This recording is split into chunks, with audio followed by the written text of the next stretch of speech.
Built on Greentree, back with Ken Mastrole, who was giving us good insight on quarterback play. And I kind of feel like Cam Ward will be a topic of conversation all season long, no matter the opponent.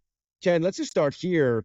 You were doing some research on Cam before we started this, and you unearthed some stuff about him that sort of puts the full picture together on terms of what Miami has its quarterback position with him. Yeah, I think the thing that people don't look at, well, they know his experience. I mean, you look at a guy and you say, well, he's played 4 or 5 years in college. He's played at different teams. He's played in those air raid type of offenses, throwing the ball a lot. But if you look at the amount of attempts that he's had right now, he's had as many attempts as Bo Nixon had in college. And the big talk about that was he had a lot of experience, and the guy is just well versed. He's seen every look. So he's played in the Pac-10, Pac-12. And he's going to play now in a league that he's going to see some exotic different things. So the more he's played, the more snaps that he's taken at different levels, that guy's going to see everything. And I think he's showing that on the field. Now, a lot of teams, both these last 2 weeks, it looks like they're coming with a little bit more of a vanilla look, especially this week against Ball State. But he's done a good job of just understanding where those weaknesses are in the coverage, what the matchup issues are. And I think in terms of with the offensive coordinator as well, they put a nice little game plan together to attack teams and not do too much, not add too many wrinkles in the system.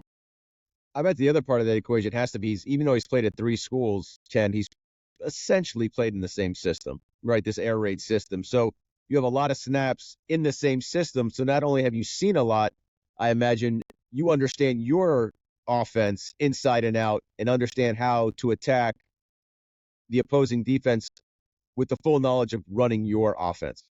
Yeah, you do. I mean, there's little wrinkles within each system, right? There's going to be a little bit of language changes, but essentially football's football. So like they may have concepts in the air raid where a receiver is taking it across the field.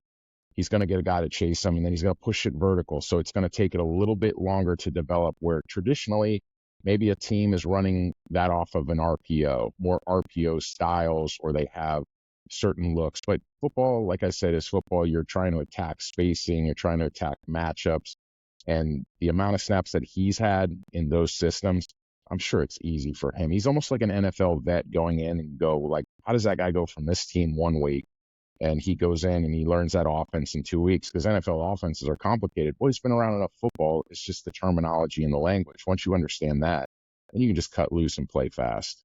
So you mentioned about how Ball State might play. From my vantage point, FAM played very conservative, right? Pretty much off coverage at the corners. Safeties were deep.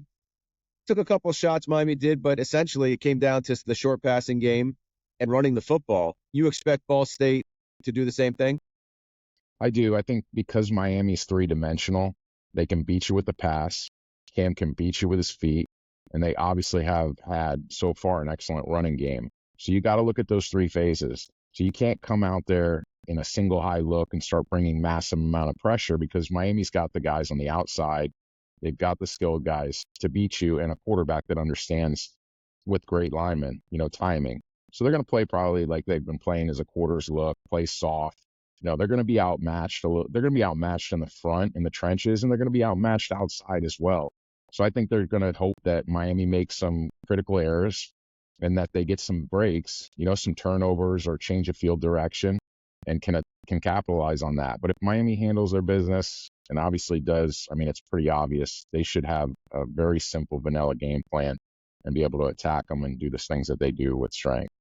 You alluded to some before about in the air raid. Some of the route tree concepts could take some time to develop, or just the nature of the air raid where it's somewhat read-based, right, between the quarterback and the receiver. So Cam was asked today, the question was basically presented to him, hey, critics will say that you hold the ball too long. What do you say in response to that? And essentially he said, well, I play, they watch, they don't understand what I'm seeing, and I go back and watch the tape.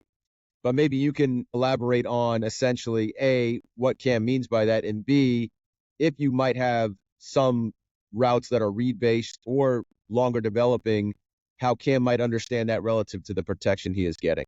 Yeah, I think people may go back on some history where, at Washington State, he was sacked, I think it was 46 times one year and 38 in the other. Well, I mean, you can go back and say Shadur Sanders, who got sacked 52 times, in a year held the ball too long. No, well, he had breakdowns in the offensive line. Their play concepts were pretty simple, but they're trying to push the ball downfield vertically. I think with the way they've started, I mean, the guy's only given up or had, what is he averaging? Oh, I know it's 2 games, but 3 sacks in 2 games. But in that type of offense, when you feel like you can get the protection and they're running the ball well, like you're gonna allow those big explosive plays. If you go back and look at Miami's big explosive plays, that's what's going to get you the games and get you the wins and push the offense downfield to score points. That's what every offensive team looks at, is we try to capitalize on big explosive plays, push the ball down the field. Because law averages, if you go on these long drives, they're great, but there's going to be a holding call. There's going to be a breakdown in protection. There's going to be a drop pass, wrong route, some kind of mental error that's going to occur. So he's just done a good job with using his eyes. I mean, you can see in this air raid offense, a guy may be pushing, like I said, vertical on a seam, and then all of a sudden he cuts it across the field, and now the DB's chasing him because they understand where the weaknesses are in the zone defense. And that's what you're seeing them capitalize on. They're finding green grass. They're finding open areas, and Camp's doing a great job of just staying in there and executing the offense. I hate when I get that. I hate describe the air raid. I find green grass. Hate that. But that's essentially but that might describe or illuminate a little bit, right, Ken, on maybe it appears that he's holding the ball too long, but essentially he understands inside of the play call that receiver is going to find green grass, and so he will hold the ball longer to allow that to happen. Some of that might be strategic. 100%. I think for the average fan, they're not seeing. They're just saying, hey, like on film, it looks like he's holding the ball. Why is he holding the ball so long? They don't really understand what's developing because you don't get to see the all 22 copy as a TV. You always get to see what's getting pushed downfield, what the defense is running. But a lot of times, if you'll see some teams, coming up, they may try to match up. When they get to Florida State or some of these teams that can go matchup for matchup to start playing some man, throwing some wrinkles in there, I'm sure he'll get the ball out even quicker. But you've seen evident in that game where he's throwing some tunnel screens. They're hitting quick hitches on the outside. They're going to take what the defense gives them. And that was obvious last Saturday against, FAMU. One thing he did, and look, again, I know it's FAM, so we have to sort of adjust our perception of the end result. But from a quarterback standpoint, I'm curious in your development of high school, college, or even when you get to your, the pro day type stuff. Early on, Cam seemed to really be in the FAM game, really moving the defense with his eyes. Like he opened up some passing windows with his eyes and going through his progressions. What does that tell you about you talked about his comfort and the snaps he's taken.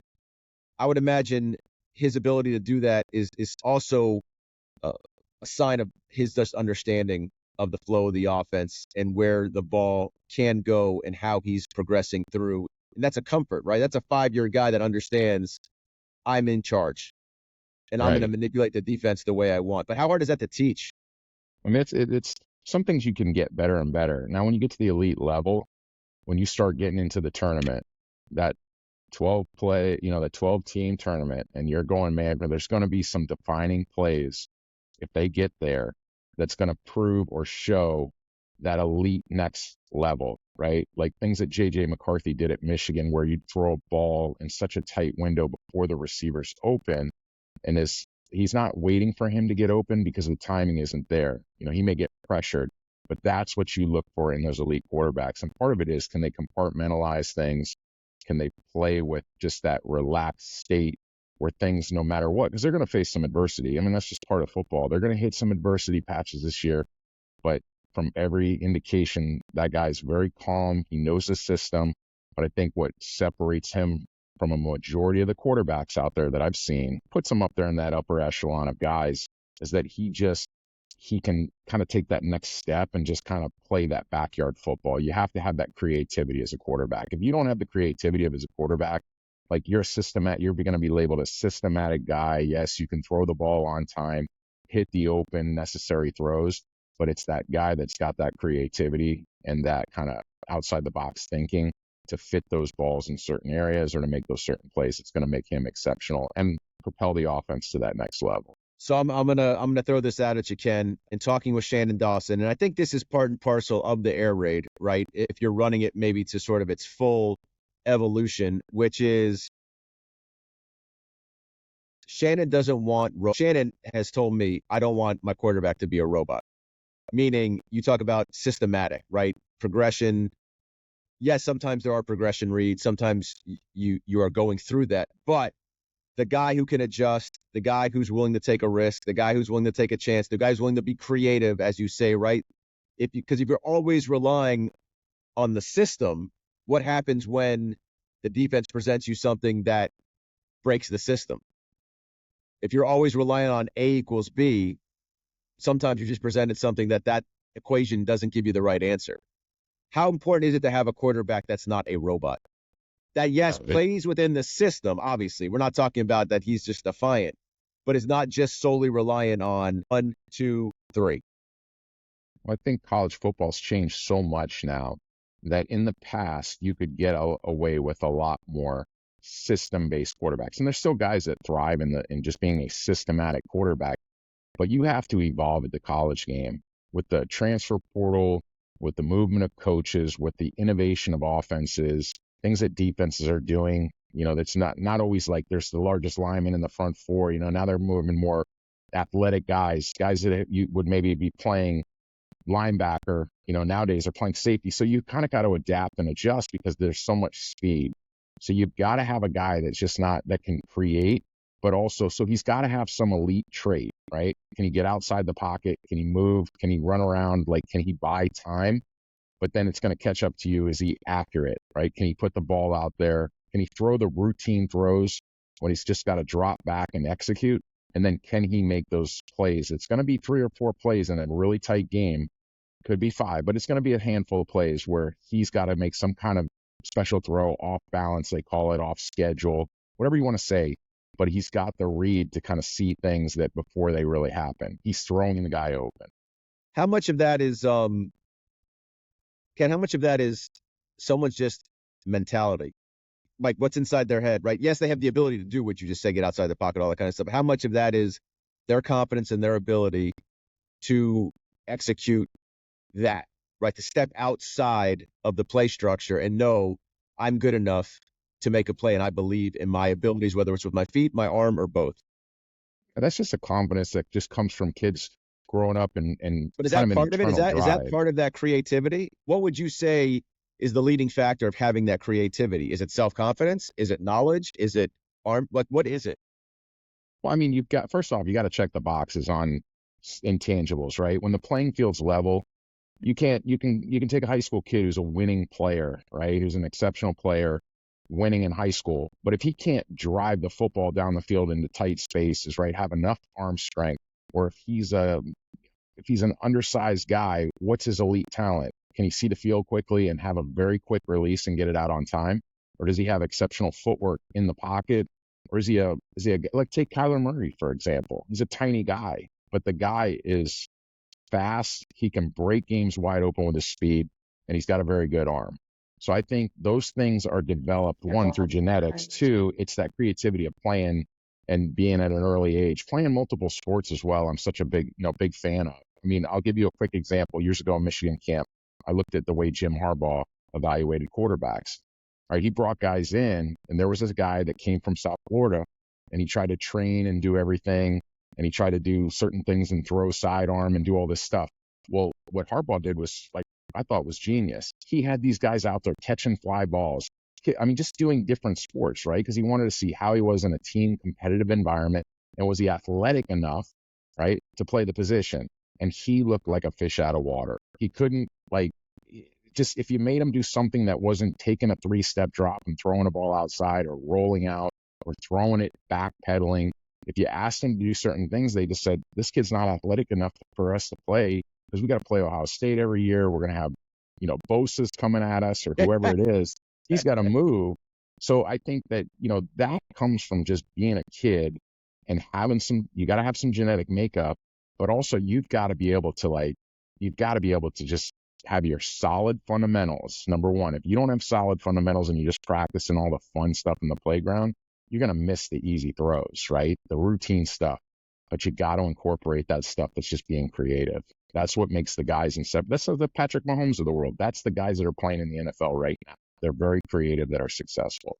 I think the other part of that too, and we'll finish it with this, is I think that and I don't know Andy Reid, right? But it would seem like that relationship allows for that to happen, right? And I also think from talking to Shannon Dawson that he understands that inside of the offense, or even being a quarterback, because he was once a quarterback, right? That my job is to teach, my job is to educate, my job is to train, my job is to prepare. But once they get to Saturday, they're in control, the quarterback, right? I have to trust that I've given him enough information that I then allow him to do what he sees on the field, because he is the guy playing the game, and I will infuse him with the confidence and the freedom that I'm not going to be a helicopter parent as a quarterback coach.